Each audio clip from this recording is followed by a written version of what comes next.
It's love at first sight for Anna and Marco as they dance at a festival, leading to a passionate kiss. Their love soon progresses into something deeper, forming a strong bond. They move into their new home and later welcome their first son, Tommaso. For years, they enjoy steady happiness and frequent travels. But things change when Marco's demanding engineering job leaves Anna as a stay-at-home mom, having given up her architectural career. Hoping for a fresh start, Anna suggests moving to Ibiza, but Marco hesitates. She insists they're missing out, reminding him they haven't traveled in 3 years. While he believes happiness is overrated and it isn't the right time, she feels there's never a right time with him. Later, feeling torn, Marco asks his friend Nicola if love truly ends. Nicola believes it's people who let their feelings fade, which is actually true. At work, Marco receives an offer from Sergio, his company's project manager, for a similar role at a new studio in Amsterdam. Though unsure about the language barrier, Sergio assures him he can learn. Afterward, he hurries to the park to pick up Tommaso from Anna's mother, Vera. She notices his mood, but he brushes it off and invites her to dinner instead. The next evening, Marco and Anna get ready to attend Marco's high school reunion, with Vera staying over to watch Tommaso. While riding the elevator down, Marco tells Anna about the Amsterdam offer, but it doesn't sit well with her. Anna fears their life in Amsterdam will be no different from Milan, if not worse, since Vera won't be there to help with Tommaso. She longs for somewhere warm, where she can take Tommaso into nature. Marco can't simply refuse the offer, but Anna feels he always makes the decisions, prioritizing work over everything else. Upset, she refuses to go to the reunion, leaving Marco devastated. At the party, Marco confides in Nicola, unsure of what to do. Their conversation is interrupted by Loredana, his high school ex, whom he greets warmly. Meanwhile, Anna vents her frustration at home. She wonders how love can last, but Vera has no answer. The pieces no longer seem to fit. Marco and Loredana catch up, and it clearly shows that she's still interested in him. Later, he returns home late to find Anna pretending to be asleep. When he tries to initiate intimacy, she shrugs him off, leaving him frustrated. The next day, while waiting to pick up Tommaso, Anna suggests they take a break. Marco disagrees, but she insists they need time apart to find happiness. Just then, Tommaso excitedly shows them his excellent grades, and the teacher wishes them a safe trip to Norway, the reward they promised him. With no choice but to keep their word, they start packing. Anna and Marco update Vera and Nicola respectively, both feeling the weight of their strained marriage. While packing foodstuffs, Marco suggests using the trip to talk, but Anna insists there's nothing left to say. She's made up her mind, so they just need to figure out how to tell Tommaso the truth once they return to Milan. Upon arriving in Norway, they find the van Marco booked unavailable, frustrating him. The attendant offers an upgraded model, giving them instructions before they drive off. They tour the city, enjoying themselves. While driving, Marco gets a text from Loredana saying it was nice seeing him. He quickly removes it before Anna notices, brushing it off as a GPS notification. They finally reach the lake and set up camp. The peaceful surroundings satisfy Anna, making Marco glad about the trip. The next morning over breakfast, he feels a sense of warmth watching Anna and Tommaso's playful exchange. Their next stop is Kristiansand, where Marco has booked a treehouse. The owners, Pablo and Conchita, warmly welcome them and take Marco to check in with Astrid at reception. As Pablo and Conchita lead them to their suite, Pablo shares how they moved after Conchita grew unhappy with their old life. He admits it was the best decision, since they're closer to nature. Marco is unsettled, recognizing his own family's struggles in their story. Later, on the patio, Anna joins him, and he finally admits that Ibiza might be the right choice. The next morning, while checking out, Astrid mentions her desire to visit Italy someday and asks if she can call him when she does. Not fully understanding her, Marco agrees, and she writes down her number for him. After grabbing their luggage, Marco notices Pablo and Conchita in a heated argument. He calls Anna over, and they quietly watch until Conchita catches them, prompting them to leave. Anna questions why he showed her, but Marco wants her to see that what looks like a safe haven from the outside isn't always perfect on the inside. In the van, Anna starts second-guessing Ibiza, but Marco insists it's not about the place. Rather, it's about the people. To lift the mood, he plays music and they all sing along, enjoying the moment. The mood shifts when Marco nearly hits a cyclist, but manages to avoid an accident.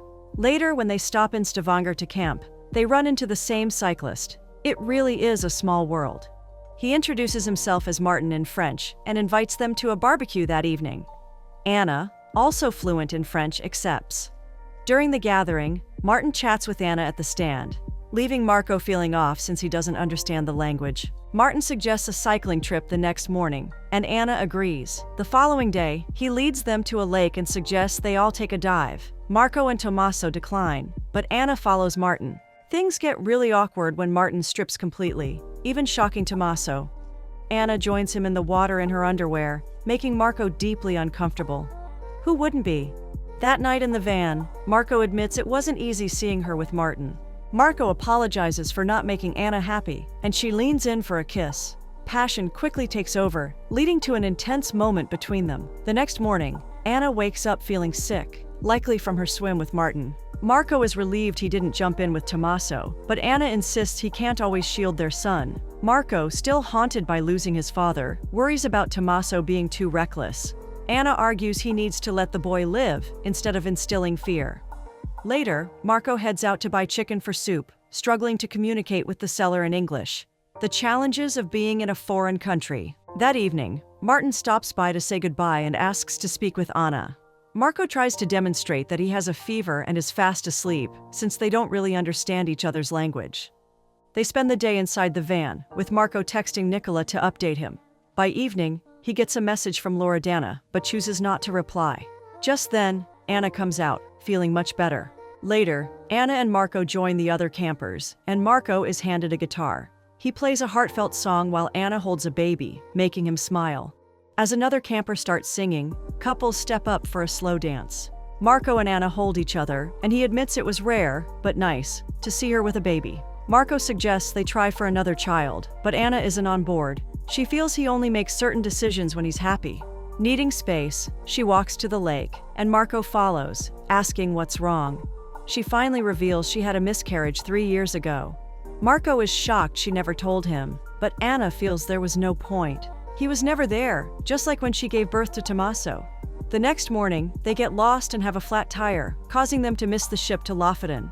Marco is greatly frustrated, and Anna suggests they tour Bergen till the next ship arrives. However, Marco had planned to tour Bergen last. Anna reminds him that plans don't always work out, but can still be good. He twists it into a comment about their impending separation, pushing Anna to her limit. Taking Tommaso's hand, she sets off for a tour, forcing Marco to follow. Anna focuses solely on Tommaso, making Marco feel left out. On the way to board the second ship, he finally replies to Loredana to lift his mood. Aboard the ship, they visit the restaurant, where a passenger named Hassan introduces himself and his girlfriend, Iseline. Hassan shares that he's divorcing his wife, Amal, and they have a daughter, Amina. Strangely, they're all celebrating the divorce together, with Iseline included. Marco compares this to his and Anna's situation, hinting at their separation. Tommaso feels off with this and excuses himself to the cabin. Anna, now angry and uncomfortable, leaves as well. Marco rushes after her, but she's furious that he brought up their separation in front of Tommaso. Anna and Marco argue heatedly about their life, and Anna storms off. Frustrated, Marco heads downstairs, where Hassan offers unsolicited advice, saying a happy divorce is better than a sad marriage. Marco is left pondering his words. Meanwhile, Anna realizes Tommaso is missing and begins panicking. At the same time, Marco gets a text from Loredana and decides to call her, but Anna rushes up to him with the news. He immediately joins her in searching for Tommaso. After a frantic search, they find him hiding in the laundry room. Frustrated, Marco scolds him, but Tommaso asks if they're really getting divorced. Both are left speechless with the question. Anna reassures Tommaso they'll never leave him and pulls him into a warm embrace before heading back to the cabin. The next day, they drive to Lofoten and camp by a lake, where Tommaso makes a video call to Vera. After Tommaso says his goodbyes, Vera asks Anna about Marco, but she remains undecided. As the call ends, an email notification pops up on the tablet. Curious, Anna opens it and discovers that Marco has already accepted the Amsterdam job and is discussing residency with Sergio. She feels betrayed, realizing he made the decision despite her objections. The next morning, Marco wakes up to an empty van. Anna and Tommaso are gone. He searches for them, but to no avail. Meanwhile, Anna has already left with Tommaso, hitching a ride with another couple from the campsite. Defeated, Marco returns to the van and finds a note from Anna. Frustrated, he drives to the airport, repeatedly trying to call her, but her number doesn't connect. Loredana sends a voice note complaining about being ignored. While listening, Marco gets pulled over for using his phone while driving. He tries to explain he's chasing after his wife, but the officers don't speak Italian. Forced to pay a fine, Marco's frustration only grows when they don't accept his card. Unfortunately, his agitation eventually leads to his arrest.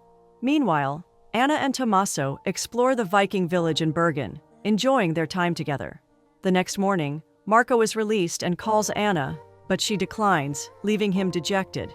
Later, he camps in nature to clear his head and receives a voice message from Anna, saying they're fine and heading back to Milan. Marco starts recording a voice note for Anna, mentioning his ordeal and location, but stops midway, deciding to clear his head first. Stepping outside, he unexpectedly encounters a bear, making him freeze in fear. Panicked, he starts rambling to the bear about his troubles with Anna. Overwhelmed, he wets himself, only to realize he's confessing his deepest feelings to an animal. Accepting that he still loves Anna and doesn't want to lose her, he pleads for a chance to make things right. The bear simply walks away, almost as if it understands. Relieved, Marco breaks down in tears, which soon turn into laughter. He's really been through a lot in such a short time. Later, Marco calls Nicola, sharing his strange encounter with the bear and admitting that Anna has truly left him. He's decided to go with whatever works for the marriage. Nicola wishes him luck before ending the call as his date arrives. It turns out to be Loredana, and her curiosity about Marco quickly dampens Nicola's mood. Over the next few days, Marco drives aimlessly, camping in nature and dancing freely, embracing a carefree spirit he never had before.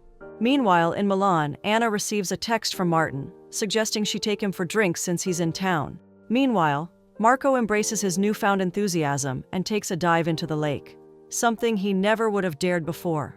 During Anna's date with Martin, the spark just isn't there. While dancing, Martin expresses relief that she came alone, prompting her to step away and ask him to get drinks. Once alone, she makes her exit, done with Martin for good.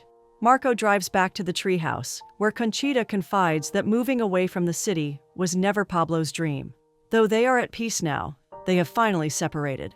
Arriving back home, Marco surprises Tommaso with a puppy from the treehouse, bringing him pure excitement. He then reveals to Anna that he's not going to Amsterdam again. He's committed to doing whatever their relationship needs because they would work well together, no matter the decision. To prove his commitment, he tells her he'll be renting an apartment nearby, so he can always be there when she needs him. Anna smiles, appreciating his effort. She shares that she's diving back into architecture and shows him the plans she's been working on for a Viking-themed park. Marco is proud that Anna is entering her work into the competition. She notices how much he has changed in their short time apart, while Marco still sees her as beautiful as ever. With a playful smile, she suggests renting him a room in the house. But Marco jokes that she'd have to buy half of it first. She promises to do so when she wins the competition, before heading to the kitchen. Left alone, Marco takes a closer look at the miniature model of their trip that Anna and Tommaso made. He carefully places a small figure of himself inside, then adds a bear figurine, smiling at how complete their little family now feels.